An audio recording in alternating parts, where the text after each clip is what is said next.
Stop them. What do you think they meant by that? Before I say anything, I need to know that what I say in here will stay in here.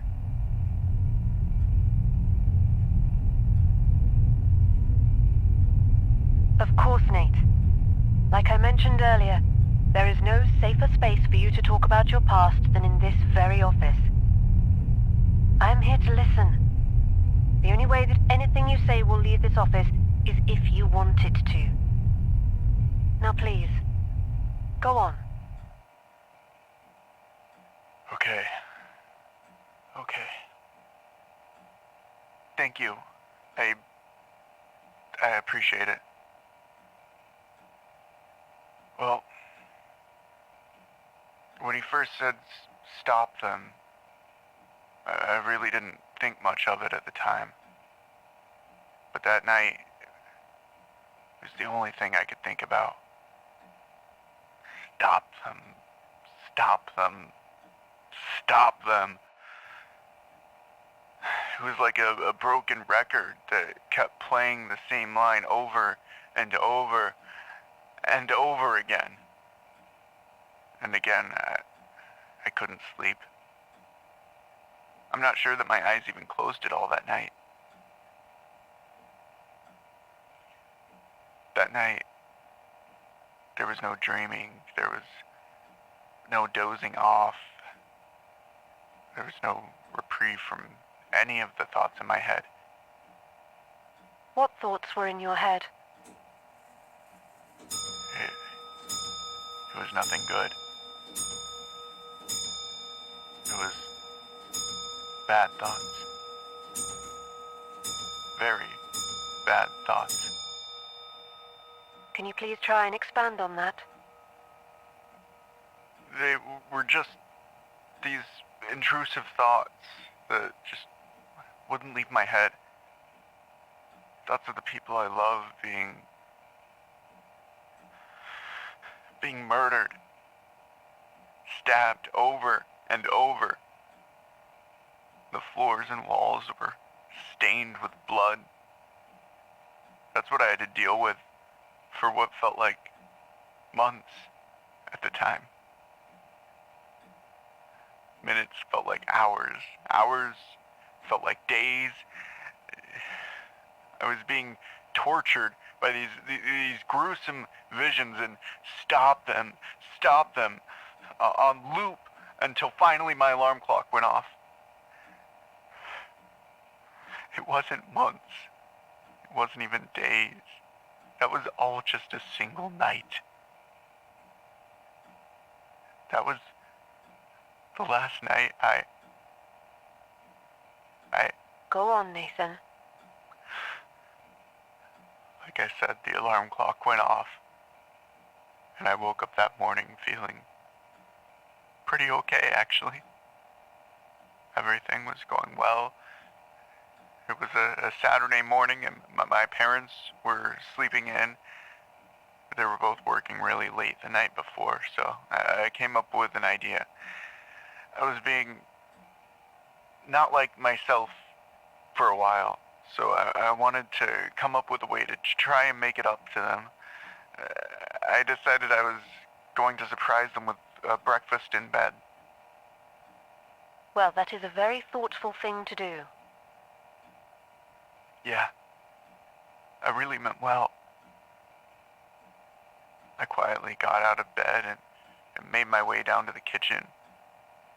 I whipped them up some scrambled eggs and made them some waffles. Nothing fancy, just, the ones you throw in the toaster. While doing all of this, my head was finally just clear. No intrusive thoughts, just peace and quiet.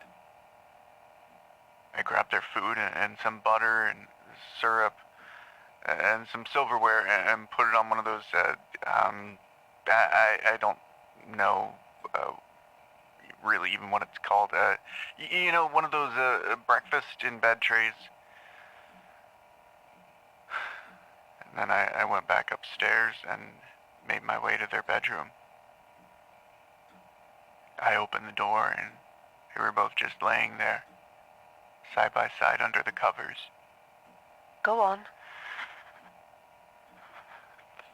The voices. The voices from the night before came back. All of those thoughts that weren't my own. Stop them. Stop them. Stop them. And then...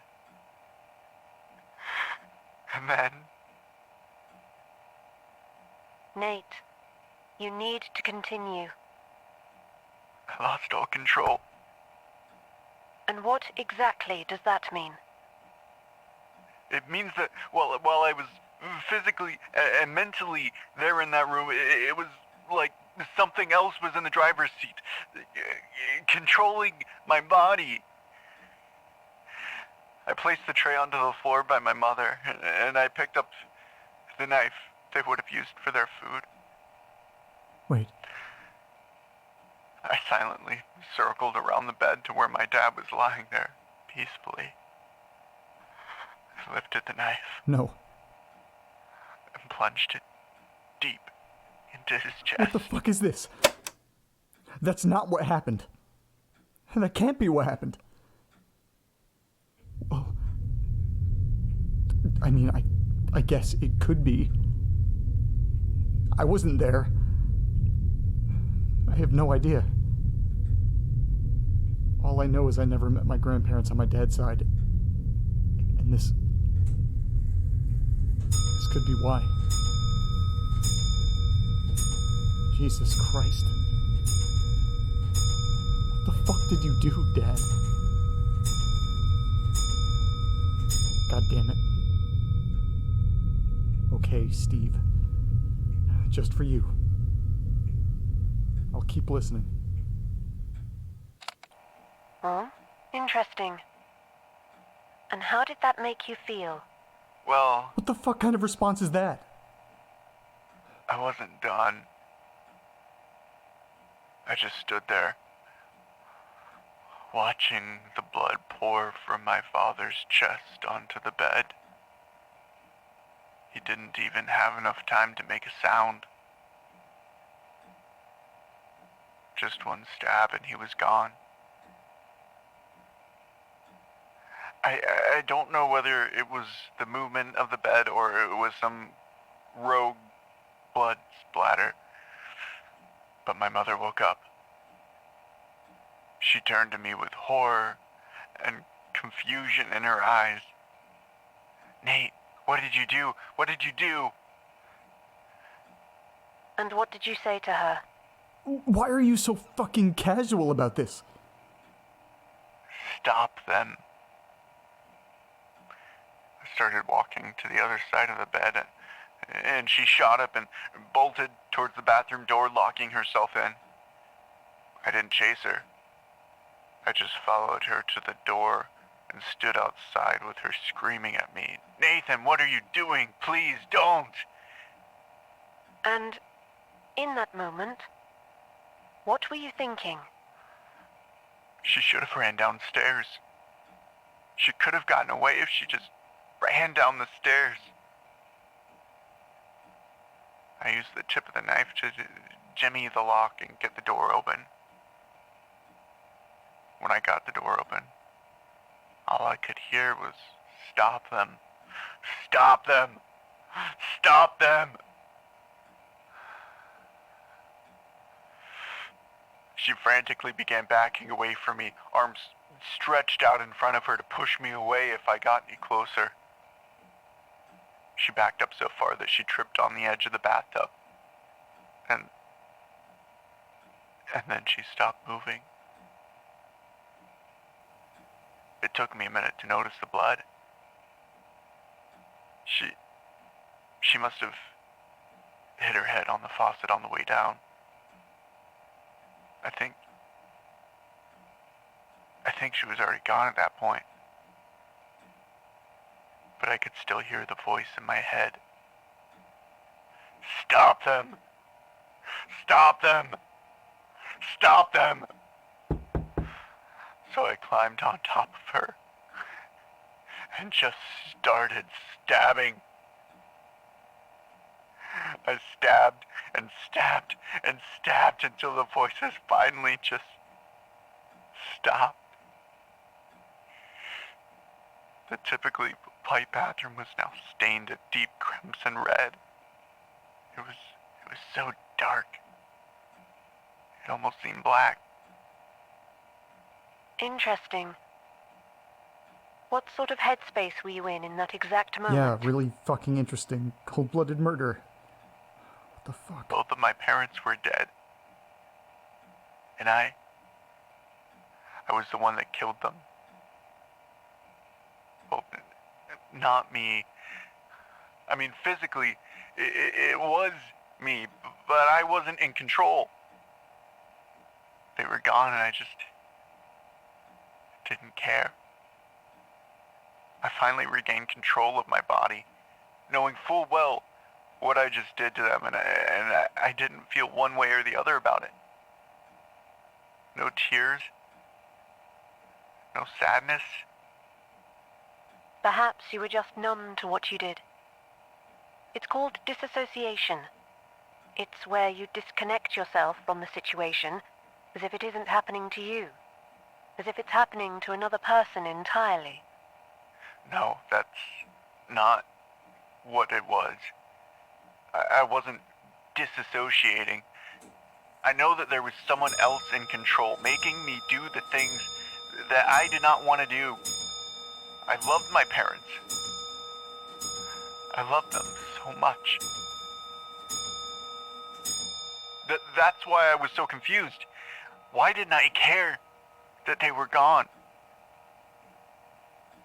We can discuss that. Therapy has a tendency to bring light to memories that are long forgotten. Therapy even has the power to change how we remember things. The mind is such a powerful thing.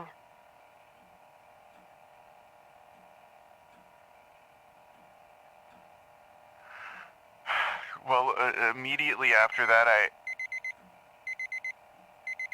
I apologize. It appears that our session has come to an end. We can continue this conversation next time. Okay. Thank you. I'll be back next week. Oh, and Nate? Yes? I have a request.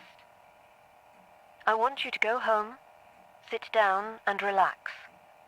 Take a pen and a pad of paper, and then take a deep breath and just write.